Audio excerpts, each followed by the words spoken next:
강의 78번째 시간입니다. 장수로는 이제 16장만 남아 있습니다. 오늘은 본문 말씀을 중심으로 해서 진정한 용기란 무엇인가, 진정한 용기를 보여준 사람에 대해서 강론을 하고 우리도 용기 있는 성도가 되어야 되겠다라고 하는 주제로 함께 은혜를 나누겠습니다. 한번 따라서 합시다. 진정한 용기를 보여준 사람, A man of true courage라고 합니다. 오늘 본문을 이해하기 위해서는 상황을 좀 이해를 하셔야 됩니다. 그러니까 예수님께서 십자가에 달려 죽으신 겁니다. 예수님은 오전 9시 성경의 제3시에 십자가에 달려서 고난을 받으시더니 결국 제9시에 운명하셨습니다.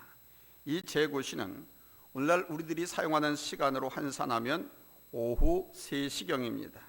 그러니까 우리 예수님은 무려 6시간 동안이나 십자가에 달려 계셨던 것입니다. 그런데 42절에 보니까 이날은 준비일, 곧 안식일 전날이라고 밝히고 있습니다. 안식일이 무슨 날입니까? 안식일은 유대인들이 하나님께 예배를 드리는 날이었습니다. 안식일은 시간적으로 금요일 오후 해가 진 시간부터 시작해서 그 다음날 토요일 해가 질 때까지를 안식일로 썼습니다. 토요일 날만이 아니고 금요일 오후 해질 때부터 토요일 오후 해질 때까지를 안식일로 지켰습니다. 그러니까 엄격한 유대 율법은 일단 이 안식일이 시작되면 죽은 자의 장사 지내는 일을 포함해서 어떤 일도 하지 못하게 되어 있습니다. 제가 성지순례 가서 이스라엘에 가봤더니 토요일인데 영업을 안 해요. 주유소건 가게건. 근데 불이 활짝 켜져 있는 데가 있어. 대낮인데. 대낮이면 불을 꺼야 될 거 아닙니까? 영업을 안 하는데. 근데 왜 저 불을 활짝 켜놓냐라고 했더니 금요일 날 오후 7시까지 일을 한 거예요. 6시 해가 되면 문을 닫고 불 끄고 다 그냥 철거를 해야 되는데 그러지 못하고 6시가 넘어서 해가 지고 넘어서 장사를 하다가 불을 못 끈 거예요. 그러면 이제 해질 때부터 시작해서 그 다음날 토요일 해질 때까지가 안식일이니까 안식일은 일체 노동을 못하게 됐거든요. 그러니까 스위치 끄는 거, 도란 전원 차단기 내리는 거, 이거 자체가 노동이기 때문에 금지를 해가지고 그거를 못 끄고 그냥 저렇게 대낮인데도 켜놓았다라는 것입니다. 참 그것을 보면서 이 이스라엘 유대인들은 참 고지식하고 미련하게 하나님을 믿는구나, 율법을 지키는구나 하는 그런 생각을 했습니다. 그런데 시간적으로 따져보면 예수님은 금요일 오후 3시에 돌아가셨습니다. 그러니까 예수님은 안식일을 위한 예비일인 금요일에 죽으신 거예요. 로마인들은 십자가형을 당한 제수들의 시신을 그대로 십자가에다가 매달아 두어가지고 독수리나 까마귀, 맹류들 있지 않습니까? 이들이 와서 눈을 쪼아먹고 내장을 쪼아먹고 살 쪼아먹고 피를 쪼아먹고 그리고 또 다른 동물들의 밥이 되게끔 했습니다. 그러니까 여러 사람들 앞에 그렇게 십자가 처형을 받는 사형수, 이렇게 처절하게 비참하게 가혹하게 죽는다. 그러니까 너희들 십자가형을 당하지 않도록 죄를 짓지 말라. 이런 본보기를 보이고자 아주 가혹한 형벌을 가했습니다. 우리 예수님의 시신도 그렇게 될 가능성이 아주 높았습니다. 그런데 어떤 한 사람이 그 살벌한 분위기 속에서 아주 당당하게 예수님의 시신을 달라고 요구를 했습니다. 그가 바로 여러분이 잘 알고 있는 아리마대 사람, 아리마대 출신, 아리마대에서 온 사람 요셉이라고 하는 사람입니다. 그런 의미에서 오늘 본문에 기록되는 이 아리마대 사람 요셉의 모습은 진정 용기가 무엇인가 하는 것을 보여주고 있습니다. 아리마대 사람 요셉, 그가 보여준 진정한 용기, 어떤 용기였습니까? 첫째로 그의 용기는 예수님의 시신을 담대히 요구하는 용기가 있었습니다. 본문 13절을 보시기 바랍니다. 13절입니다. 찾았으면 아멘합니다.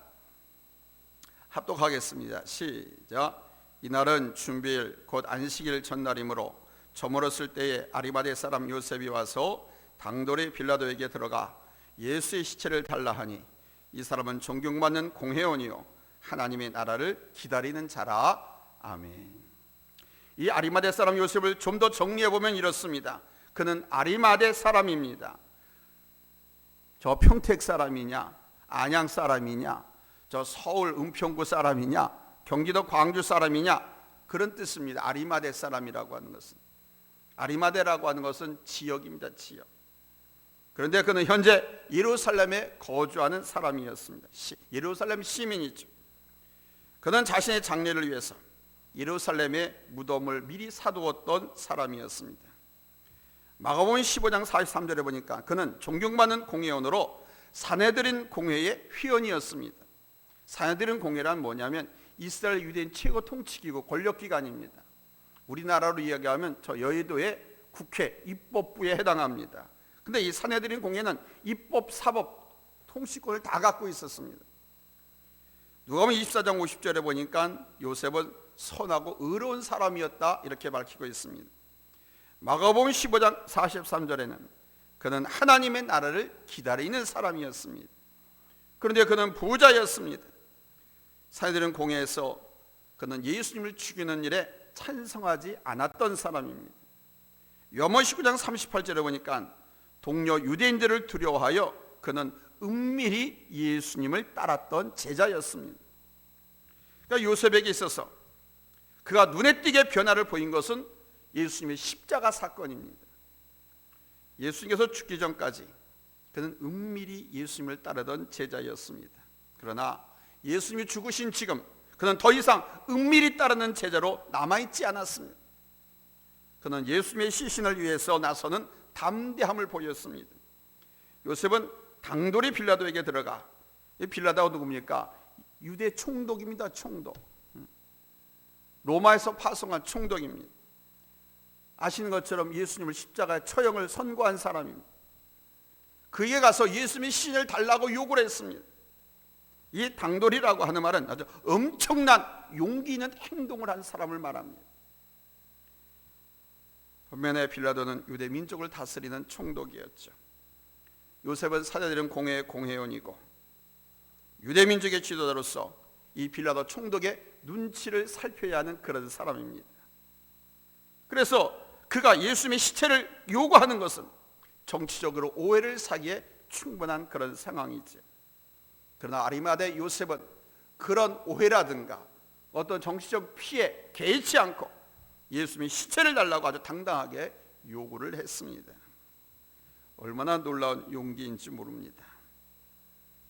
두 번째로 그는 부끄러워하지 않는 헌신을 보여준 사람이었습니다. 헌신을 부끄러워하는 사람들 많습니다. 교회 다니는 것도 부끄러워하는 사람 많고요. 교회 11조생을 한다는 거 부끄러워하는 사람들 많습니다. 교회 봉사하러 간다는 거 부끄러워해가지고 다른 핑계 대고 집을 나오는 사람도 있습니다. 그런데 아리마대 사람 요셉은 부끄러워하지 않는 헌신을 보여준 사람이었습니다. 오늘 본문 15장 46절 우리 한번 같이 읽겠습니다. 15장 46절 찾았으면 아멘 합니다. 합독합니다. 시작. 요셉이 세마포를 싸서 예수를 내려다가 그것으로 싸서 바위 속에 판무덤에 넣어두고 돌을 굴려 무덤 문에 놓음에 아멘. 첫째로 요셉은 자신이 직접 예수님의 시신을 십자가에서 내리고 세마포에다 싸가지고 자기 무덤에다가 둡니다. 그러니까 요셉은 친히 예수님의 시신을 돌보는 거예요. 이미 다른 제자들은 다 도망가 버리고 없습니다. 아무도 없습니다. 아무도 예수님의 그 시신 장례를 거두지 않았습니다. 그러나 십자가 사건을 목격한 이 요셉은 예수님이 메시아라는 사실을 더더욱 철저하게 확신하게 되었고 아주 결연한 헌신을 다짐을 한 것입니다. 요셉은 명백한 믿음을 가지고 있었고 그 믿음에 따라 용기 있게 행동을 한 사람이었습니다. 두 번째로 요셉은 대중의 인기와 연출, 인연, 혈연 등을 매우 중요시하면서 살아야 하는 대중 정치가였는데요. 그가 먹고 살고 명예를 지키고 권력을 누릴 수 있는 사내들인 공회로부터 그가 추방, 징계를 당할 수도 있는 그런 입장입니다. 그러나 요셉은 개의치 않았습니다. 그런 축출과 제명 또는 빼앗김, 손실 이런 걸 개의치 않는 것 대단한 용기죠. 세 번째로 요셉은 예수님에 대한 관심과 심지어 애정을 뜨겁게 드러냈습니다. 예수님의 장례를 위해서 자기가 죽으면 묻힐 자신의 무덤을 내어드린 겁니다. 이 행동만으로도 예수님을 위한 그의 마음을 의심할 여지가 없습니다. 왜냐하면 용기가 없으면 그런 일도 할 수가 없는 거거든요. 그러나 네 번째 더 큰 용기가 있었습니다. 이 요셉은 큰 명절인 유월절에 참가하지 않았습니다. 이 유월절은요, 이스라엘 민족에게서는 우리나라의 구정, 설날과도 같은, 추석과도 같은 큰 명절입니다. 그런데 이 요셉은 그 명절에 참여하지 않았습니다. 사실 아무리 중요한 이유가 있다 하더라도 유월절 명절에 참여하지 않는 것은 말이 안 됩니다. 요셉은 율법을 중요시하는 유대인이 율법에 명시된 가장 중요한 정기를 지키지 않은 것입니다. 그러나 요셉은 율법에 매우 철저한 사람이었습니다. 그러했기에 모든 대중적인 이미지 관리는 뒤로하고 율법대로 준행하고 사는 것이 그의 용기였습니다. 어떻게 했습니까? 유대 율법에 의하면 정결의식, 정결법이라는 것이 있습니다. 시신이나 죽은 사체에 손을 대면 7일 동안 부정합니다.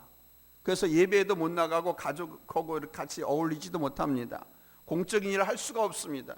그는 사내들은 공회의원이었었거든요. 7일 동안 부정하게 여겨졌습니다. 일단 사람이 부정하면 유대인의 의식에 참여하는 것을 허용하지 않았습니다. 사랑하는 성도 여러분, 요셉은 과거에는 은밀히 예수님을 따르던 제자였지만 이제는 담대히 나서서 예수님께 대해 조금도 부끄럽지 않은 헌신을 드렸습니다. 요셉은 자신의 지위와 명예와 부호, 심지어 자신의 생명까지도 무릅쓰고 예수님의 일을 위해 공개적으로 헌신을 보였던 것입니다. 이런 용기가 어디서 나왔을까요? 요셉을 두려움으로 인해 은밀히 따르던 제자에서 담대한 제자로 바꿔놓은 사건, 그것이 무엇이었을까요? 아마도 확신하건대 요셉은 봤습니다. 요셉은 체험했습니다. 요셉은 만난 거예요. 말씀대로 이루어지는 것을 보았고 십자가를 둘러싼 놀라운 사건들이 일어난 것을 보고서 예수님에 대해서 애매하던 그의 자세를 분명하게 만들었고 예수가 메시아다라고 확신하게 되었고 그것으로 인해서 주변 눈치 보지 않고 아주 당당하게 그를 행동하게 만들었던 것입니다. 예수님께서 이 세상에 계실 때 하신 말씀들, 죽으시면서 하신 말씀들, 또 우리 주님이 죽으셨을 때 이상하게도 칠흑 같은 어둠이 시작되어서 온 세상 사람들을 두렵게 만들었던 일들, 아무 관계가 없다고 생각했었는데 거리 떠한 멀리 예루살렘 성전, 그 성전에 들려는 휘장이 크게 찢어져 내렸다고 하는 소식들, 요새 이 모든 사건을 목격하자 메시아에 대한 구약의 예언과 우리 예수님의 주장을 연결시키게 되었고 그 예언들이 예수 안에서 성취되었음을 깨달았던 것입니다. 그래서 그는 숨어서 은밀히 몰래 제자의 노릇을 하는 것에 머무르지 않고 한 걸음 더 나아가서 위험을 무릅쓰고 모든 희생을 감수하고 예수님의 시신, 장례를 위해서 나서게 된 것입니다. OM 선교회라고 있습니다. 이 OM 선교회 총재 조지 보어는 세계적으로 선교 활동을 이끌어가는 아주 유명한 사람입니다. 그는 예수님을 자신의 구조로 영접하는 귀한 체험을 한 후에 집회에서 이런 간증을 했습니다. 내 일생을 완전히 하나님께 드리겠다. 나는 내 인생을 전부 다 하나님께 드리겠다라고 선언을 했습니다. 이런 선언을 한 후에 어떤 사람이 그에게 물었습니다. 그러면 앞으로 무엇을 하고 어떻게 살 것입니까? 하고 물었습니다. 그는 자신의 헌신의 모습을 이렇게 표현했습니다. 나는 돌아올 수 없는 다리를 건넜습니다.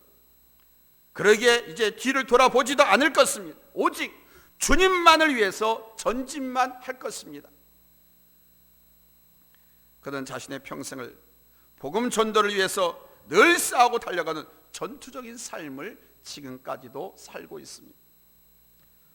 사랑하는 성도 여러분, 물가에서 헤매는 신앙생활이 아니라 하나님의 은혜의 바다 위에 내 몸을 던지고 그 속에서 헤엄쳐 살아가는 성도들이 되시기를 축원합니다. 거기서 용기가 시작되는 거예요. 이 용기는 내가 스스로 갖는 것이 아니라 살아계신 하나님께서 내게 주시는 것입니다. 하나님의 영감으로 쓰여진 이 성경은 아리마대 사람 요셉에게 정말 아름다운 수식어를 붙여주고 있습니다. 역사가 기록하고 있는 것입니다. 43절에 보니까 그를 공의원이라고 합니다. 그냥 공의하지 않고 존귀한 공의원이라고 합니다. 국회의원들, 싸움꾼들, 거짓말쟁이, 가장 믿지 못하는 저신용자, 국회의원 정치인이라고 말합니다. 그런데 43절에 보니까 존귀한 공의원이라고 그를 기록하고 있습니다. 하나님 나라를 기다리는 자라고 합니다. 선하고 의로운 사람이라고 했습니다. 누가복음 23장 51절에 보니까 부정하고 불화한 일에는 반대한 사람이라고 합니다. 마태복음 27장 57절에서는 그는 예수님의 제자라고 밝히고 있습니다. 여러분, 얼마나 더 아름다운 수식어가 필요합니까? 이보다 더 좋은 평이 있을 수 있을까요? 언젠가 우리도 하나님 앞에 설 것이고 적어도 얼마 동안은 죽은 이후에도 이 땅에 우리의 흔적은 남게 될 것입니다. 내 개인의 역사가 여러분 어떻게 쓰여질 것이라고 생각하십니까? 무엇이라고 내 묘비가 기록되겠습니까? 주님을 위해서 복된 사람들로 다 기록되는 인생을 살아가시기를 예수님의 이름으로 축원합니다. 아멘. 사랑하는 성도 여러분, 오늘은 이렇게 결론을 내리고 싶습니다. 어떤 특정한 문제를 제기하고 싶은 마음이 없습니다. 우리는 우리 주님께서 가르쳐 주신 이 말씀들을 배우고 따르는 이 시대의 제자가 되었습니다. 나는 내게 주어진 그 어떤 상황 속에서도 예수님을 따르고 예수님을 섬기는 일에 진정한 용기를 내면서 살고 있는 제자가 맞는가 하는 것입니다. 나의 사업과 가정과 인간관계 속에 주님을 따르는 제자들의 모습을 보여줘야 할 용기가 필요하지는 않습니까? 하나님께서 세워주신 이 교회는 하나님의 집입니다. 또한 만민이 기도하는 집입니다. 하나님의 우물입니다. 축복의 통로입니다. 그래서 섬기라고 주셨고 우리에게 그 책임을 감당할 것을 명령하셨습니다.